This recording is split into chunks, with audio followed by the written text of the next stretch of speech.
हे क्या हाल चाल है। सुनो सुनो, आज मैं तुम्हें एक ऐसी ट्रिक बताने वाला हूं जिससे तुम्हारी इंग्लिश एकदम नेक्स्ट लेवल पर पहुंच जाएगी। और वो क्या चीज है? How to think directly in English. हाँ, सीधे इंग्लिश में सोचना। सुनकर थोड़ा सा मुश्किल लग रहा है ना?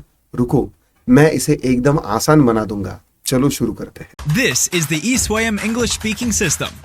We're helping students to speak English quickly, easily, and automatically without studying boring and confusing grammar rules in just 30 days. Here's your host, the best and #1 English trainer of India and the living legend of natural language learning, Amol Deshmukh. Yo WhatsApp मेरे प्यारे दोस्तों, कैसे हो सब? आज का topic एकदम दिमाग घुमा देने वाला है, लेकिन मैं इसे एकदम चिल बना दूंगा।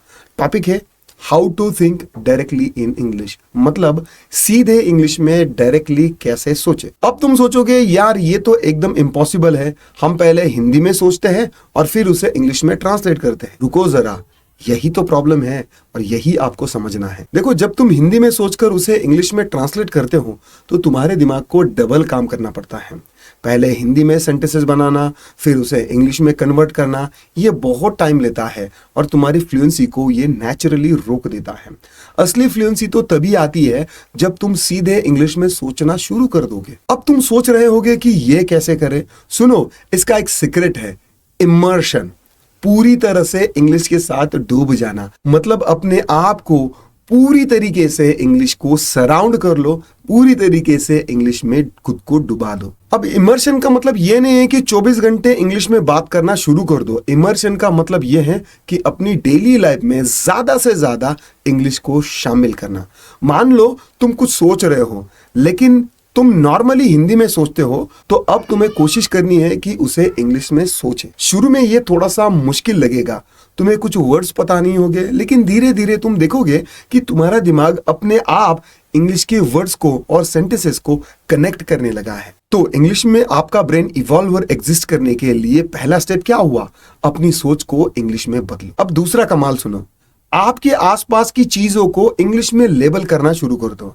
हाँ, अपने कमरे की जो भी चीजें हैं उन सब पर इंग्लिश में नाम लिख दो। ये सुनने में थोड़ा सा अजीब लग सकता है, लेकिन ये बहुत काम करता है। जब तुम बार बार उन लेबल को देखोगे तो तुम्हारा दिमाग उन चीजों के बारे में इंग्लिश में ही बात करने लगेगा।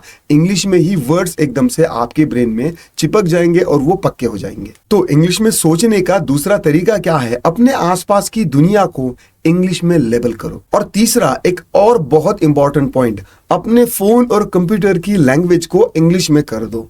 इससे तुम्हें हर दिन इंग्लिश के वर्ड्स और फ्रेजेस देखने को मिलेंगे और तुम्हारा दिमाग धीरे धीरे इंग्लिश के लिए तैयार हो जाएगा। शुरू में ये थोड़ा अनकंफर्टेबल लगेगा, लेकिन ट्रस्ट मी, ये तुम्हारी इंग्लिश को बहुत तेजी से इंप्रूव करेगा। अपनी टेक्नोलॉजी को इंग्लिश में बदलो। तो आज आपने क्या सीखा? इंग्लिश में सोचने के 3 जबरदस्त तरीके। नंबर 1, अपनी सोच को इंग्लिश में बदलो। नंबर 2, अपने आसपास की दुनिया को इंग्लिश में लेबल करो। और नंबर 3, अपनी टेक्नोलॉजी को इंग्लिश में बदलो। ये तो बस शुरुआत है दोस्तों।